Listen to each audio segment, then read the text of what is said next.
largely interchangeable. The political and financial alliances between bankers and presidents and their cabinets defined, and continue to define, the policies and laws that drive the economy. My research shows that the revolving doors between public and private service weren't created in the 1980s, as many more recent works claim. They were always present. I approached this project from two angles. For each president and Treasury Secretary, I noted the 6 biggest bankers of the time.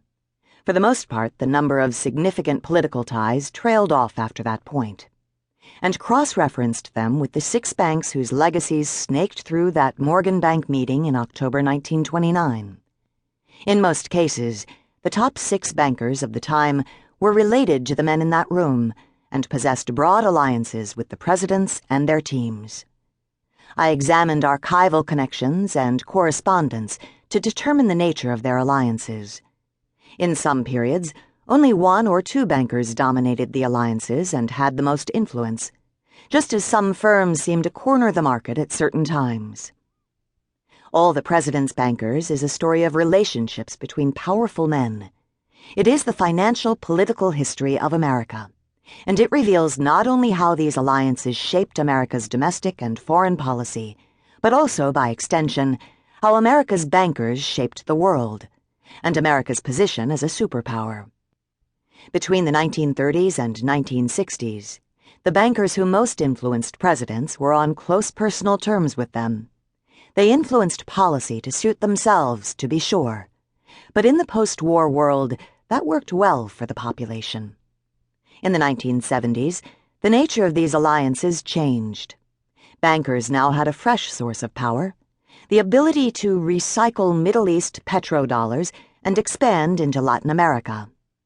The memories of the war and the Depression and the sense of public spirit had receded.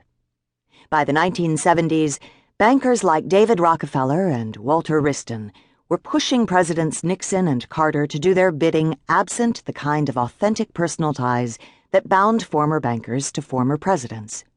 This more selfish stance solidified through the 1980s and 1990s, when the notion of U.S. banks being competitive with strengthening European and Japanese banks paved the way for a spate of banking deregulation and enhanced banker power that extends through today.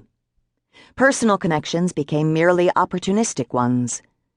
Democratic President Bill Clinton and Republican President George W. Bush selected Goldman CEOs in the form of Robert Rubin and Hank Paulson, respectively, to run the Treasury Department and network with the private bankers.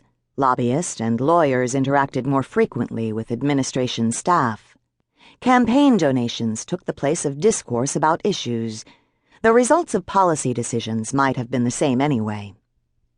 As for the archival records, all of the National Archives and Records Administration libraries, for FDR through Carter, have exceedingly accessible and well-organized information with consistent classifications. They were a pleasure to peruse, and I lost myself for days in all of them. After Reagan took office, records became less available.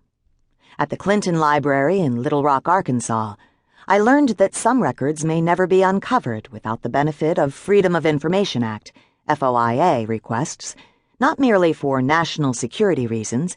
As years go on, the number of redactions in documents rise anyway, but because the commitment to organize such a vast amount of material is not what it was before the 1980s. As such, the bulk of information that might be revealed by the FOIA requests that I filed at the Reagan, George H.W. Bush, and Clinton libraries is not available yet.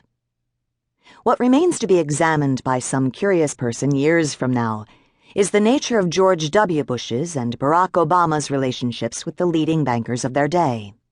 We may never know the specifics of the discussions that were conducted.